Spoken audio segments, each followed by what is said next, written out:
Bonjour à toutes et à tous et bienvenue sur ma chaîne Atelier Santé Pratique. Aujourd'hui, dans cette vidéo, on va voir 3 conseils pour bouger plus lors d'une journée de travail ou de télétravail. En tout cas, ce sont des journées en général qui sont assez sédentaires. On est assis toute la journée devant son écran d'ordinateur. Eh bien, je vais vous donner 3 conseils pour intégrer de manière assez simple mais efficace le fait d'intégrer plus de mobilité dans sa journée. Ça va prévenir et soulager les douleurs et également éviter que les douleurs chroniques ne terminent en douleurs aiguës, qu'on se retrouve complètement bloqué. Les types de douleurs souvent qu'on retrouve, ce sont les fameux troubles musculo-squelettiques. On peut avoir des douleurs de dos, des névralgies, des tendinopathies, etc., etc. Pour prévenir ces douleurs, le mieux c'est de bouger un petit peu plus, de redonner de la mobilité au corps puisque on est trop assis et on est trop souvent dans la même position. Donc c'est parti pour voir 3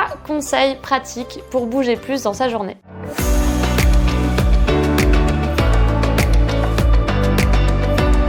Conseil numéro 1, c'est de marcher dès que possible. Alors, vous allez me dire, bah oui, marcher, effectivement, c'est logique, voilà, c'est pas un conseil incroyable. Et pourtant, il y a beaucoup de manières de marcher plus dans sa journée. Je vous donne quelques exemples. Pour marcher plus dans votre journée, quand vous vous rendez au travail, que ce soit en voiture, en métro, en transport, en bus ou voilà. Si vous y allez à pied, bien sûr, c'est déjà bien. Mais si vous êtes, d'ailleurs, si vous êtes trop proche à pied, vous pouvez faire des petits détours pour aller au travail pour marcher plus. Mais si en tout cas vous y allez en voiture ou en transport, n'hésitez pas à vous garer ou à descendre une station de métro ou de train avant et de finir en marchant. Ça va vous permettre de marcher ne serait-ce que 10 minutes de plus à l'aller et au retour, ce qui vous fera quand même 20 minutes par jour. C'est pas négligeable du tout.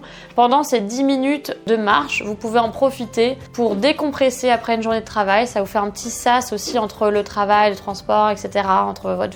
Pour pas être trop énervé ou voilà, juste faire un petit sas de décompression. Et en arrivant le matin, ça permet de bien échauffer son corps et d'être prêt pour sa journée, de relâcher éventuellement si vous avez quelque chose de stressant à faire dans la journée ou vous avez une grosse journée en préparation. Ça vous permet de vous mettre en condition d'être plus serein pour votre journée qui va débuter. Pour marcher un petit peu plus aussi et pas marcher que à plat, vous pouvez à chaque fois que vous avez la possibilité de prendre les escaliers. Que vous habitiez en appartement, essayez de prendre les escaliers et pas l'ascenseur. Si vous prenez les transports, évitez les escalators mécaniques et préférez les marches classiques, les escaliers, et montez et descendez les escaliers le plus possible. Bien sûr, si vous êtes très chargé, vous pouvez prendre un ascenseur, mais essayez au plus de marcher et de prendre les escaliers. Vous pouvez aussi tout simplement, par exemple, si votre lieu de travail se situe dans une tour qui est très haute, où il y a, 30 étages, vous pouvez très bien vous dire que vous descendez 2 étages, 3 étages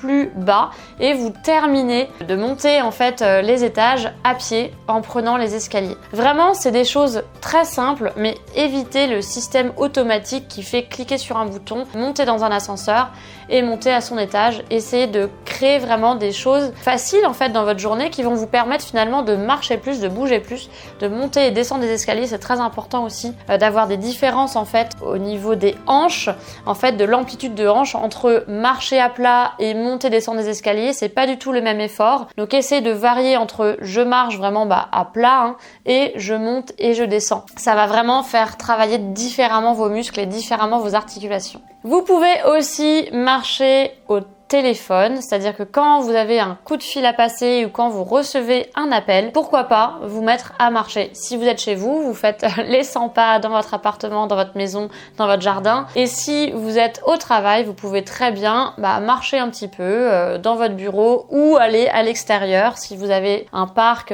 pas trop bruyant, etc., vous pouvez aller marcher à l'extérieur. Pareil, dans votre pause déjeuner, vous pouvez essayer d'aller marcher, d'aller prendre votre pause déjeuner en dehors, de marcher dans un parc, de marcher dans la rue, voilà. Essayez d'intégrer le plus possible et dès que vous avez la possibilité en fait et le choix, dès que vous dites ok, soit j'y vais à pied, soit j'y vais en bus, soit essayez le plus possible d'y aller à pied et de choisir l'option à pied. Quand vous terminez votre journée de travail, c'est vraiment très important ensuite de vous dire bah tiens, au lieu d'aller dans la ligne de métro ou de prendre ma voiture tout de suite, je vais aller marcher juste 5 minutes et après c'est parti, je rentre chez moi. Et si vous êtes chez vous en journée de télétravail, n'hésitez pas à aller chercher des fruits, à aller chercher des choses, à aller chercher votre panier repas ou aller acheter votre repas, visiter, prendre un café avec quelqu'un.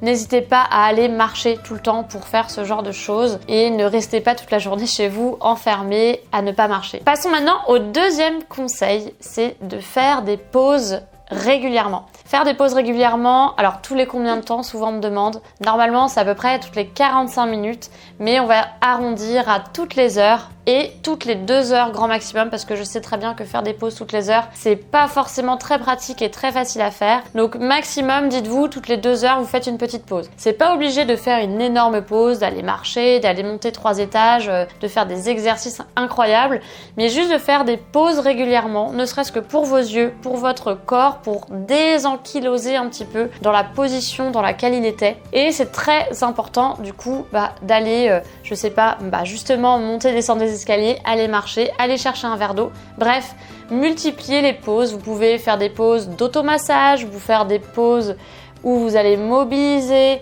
vous allez pouvoir faire des pauses où vous allez vous étirer, vous pouvez faire des petites pauses où vous allez vous aérer, aller marcher, etc. Vous multipliez en fonction de vos besoins, vos types de pauses. Vous pouvez aller faire des exercices pour les yeux par exemple. Tout ce qui fait que vous allez faire une petite pause, mais même si c'est une mini pause, micro pause, faites-la quand même au moins toutes les 2 heures. Vous pouvez être créatif sur le fait de faire des choses pendant votre pause, mais en tout cas c'est très important. Vous pouvez juste fermer les yeux, prendre des grandes respirations pour si vous êtes très stressé par exemple, mais vous avez mal nulle part. Si vous sentez que vous avez tension, allez marcher, massez-vous, etc. Essayez d'adapter la pause à vos besoins du moment, à ce que vous ressentez que vous avez besoin, que ce soit mental ou physique. Et faites des pauses vraiment, toutes les 2 heures, toutes les heures, c'est encore mieux.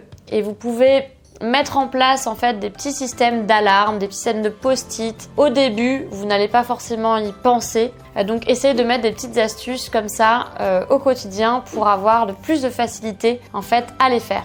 Et je vous donnerai une astuce supplémentaire à la fin de cette vidéo. Regardez-la jusqu'au bout parce que c'est une astuce pour intégrer le plus facilement en fait toutes ces idées que je vous donne pour ne plus y penser, que ça devienne des automatismes. Donc mon troisième conseil pour avant l'astuce bonus, c'est d'organiser pourquoi pas des défis entre collègues. Organiser des défis entre collègues, ça va permettre de se motiver et d'augmenter en fait le fait de bouger. Vous pouvez faire des défis de pas, donc ceux qui marchent le plus, etc. Vous pouvez faire des défis de monter des escaliers, de monter, descendre des escaliers, des défis d'escalier, des défis de pas. Vous pouvez le faire seul ou par équipe, donc vous pouvez être 2, 3, 4 par équipe. Et vous pouvez organiser des systèmes de règles avec des gages pour celui qui est arrivé en dernier, l'équipe ou la personne qui est arrivée en dernier. Et vous pouvez organiser des systèmes de récompenses pour les personnes qui ont gagné, par exemple l'équipe gagnante. Et vous pouvez faire des règles entre vous. Alors ça peut être entre collègues, ça peut être aussi au sein de votre famille. Si vous êtes en télétravail, par exemple avec votre femme ou votre mari, vous avez des enfants à la maison, etc. Faites-les participer. Faites des défis de famille. Aujourd'hui j'ai monté 3 fois les escaliers. Moi j'ai fait 5 et puis à la fin de la journée, on compte un petit peu à la fin de la semaine, à la fin du mois et on a pourquoi pas une récompense ou un gage pour celui qui a terminé. Mettez-y du plaisir, de l'amusement. C'est toujours plus sympa et puis c'est toujours plus motivant d'avoir un petit peu des systèmes comme ça, un peu de jeu, de récompenses, etc. pour finalement la bonne cause puisque on bouge plus. On a aussi des applications très simples sur nos téléphones qui permettent de compter facilement le nombre de pas qu'on a fait, etc. etc. Je vais vous les lister dans la description de la vidéo. Vous retrouverez donc dans la description toutes les applications que vous pouvez utiliser pour compter les défis, donc entre collègues ou en famille. Et voilà, j'espère que ça vous aidera aidera à bouger plus dans votre journée, ces 3 conseils. Et je vais terminer par une petite astuce bonus pour terminer cette vidéo. Comment faire que ça devienne automatique pour le cerveau? Parce qu'en fait, quand on fait sa journée, après on se dit oh, j'ai pas pris de pause, oh, j'ai oublié de faire mes exercices, etc. Et en plus, ça amène de la culpabilité parce qu'on se dit oh là là, aujourd'hui j'ai vraiment rien fait pour ma santé, etc. Et une astuce qui va vous permettre réellement d'intégrer en fait ces exercices, ces pauses, etc. dans votre journée, c'est de créer une véritable habitude. Quand on a des habitudes, on ne réfléchit plus. Le cerveau, il est un petit peu flemmard. Il n'a pas envie de penser à 10 000 trucs. Vous allez vous dire, oh là là, je vais encore me rajouter de nouvelles habitudes, de nouvelles choses à penser, etc. Mais quand c'est une habitude, ça ne devient plus un fardeau, ça ne devient plus quelque chose de la charge mentale en plus, comme on appelle ça maintenant. C'est pas quelque chose auquel vous allez penser parce que c'est devenu un automatisme. Et le cerveau, il aime bien les automatismes parce qu'il n'a plus à y penser réellement. Et créer une habitude va permettre de le faire. Donc, créer une habitude, comment on fait? Comment on crée une habitude? Eh bien, je vais vous donner une petite astuce pour le faire, c'est de l'intégrer après une habitude ou l'associer à quelque chose que vous faites déjà. Vous associez votre nouvelle habitude à une habitude que vous avez déjà ou à quelque chose que vous faites tous les jours ou vous la mettez directement après. Je m'explique. Par exemple, quand vous téléphonez, essayez d'associer le fait de téléphoner au fait de marcher, par exemple. Eh bien, dès que vous allez recevoir un coup de téléphone, au début, vous allez vous dire « Ah, faut que je marche ». Mais au bout d'un moment, dès que vous allez en fait recevoir un coup de téléphone, hop, vous allez vous mettre à marcher. Et en fait, c'est très simple parce que vous allez ne plus y penser, ça deviendra un automatisme. Le cerveau, il fonctionne par association. Quand on éduque, par exemple, un chien, on va associer un mot à une action et s'il la fait bien, il va recevoir une caresse, recevoir une friandise et il va associer le fait de son cerveau va associer j'obéis à cette action en faisant ça et je reçois une récompense, donc j'ai tout intérêt à le faire. Et à la fin, vous n'allez pas tout le temps, dès que vous lui dites assis, lui donner une récompense. À la fin, quand votre chien est suffisamment éduqué, vous avez juste à lui dire assis ou même juste à lui faire un geste. Son cerveau, en fait, à associer totalement et ça devient mémorisé et il n'a plus à y penser et il ne réfléchit même plus, il le fait. Eh bien, c'est pareil avec nous. Quand on veut faire une nouvelle habitude, il faut qu'on ait un automatisme et qu'on associe ça aussi à quelque chose de bien. Et donc, prendre du plaisir, c'est le plus important aussi, mais le fait de l'intégrer à quelque chose d'habituel, ça va devenir une nouvelle habitude ancrée. Donc, si vous, par exemple, vous déjeunez, vous pouvez très bien dire après ma pause déjeuner, je vais marcher 10 minutes. Ça deviendra votre petit rituel santé après votre pause déjeuner. Ça peut être en même temps que mon café coule, je fais des exercices, je m'étire le dos, je bouge mon bassin, etc., etc. Vous avez compris le concept. J'espère que cette vidéo vous sera utile et vous plaira. N'hésitez pas à me commenter si c'est le cas et à vous abonner. Je vous rappelle que ma newsletter gratuite est disponible, le lien dans la description. C'est une newsletter qui regroupe l'ensemble de mes conseils. Là, je vous dis par exemple comment créer une habitude, mais il y a beaucoup d'autres conseils pour le faire qui peuvent être adaptés à vous. Donc, tous mes conseils vraiment sont sur ma newsletter. Je vous dis à très vite dans une prochaine vidéo ou pourquoi pas dans ma newsletter. Prenez bien soin de vous et bougez plus dans votre journée. À bientôt!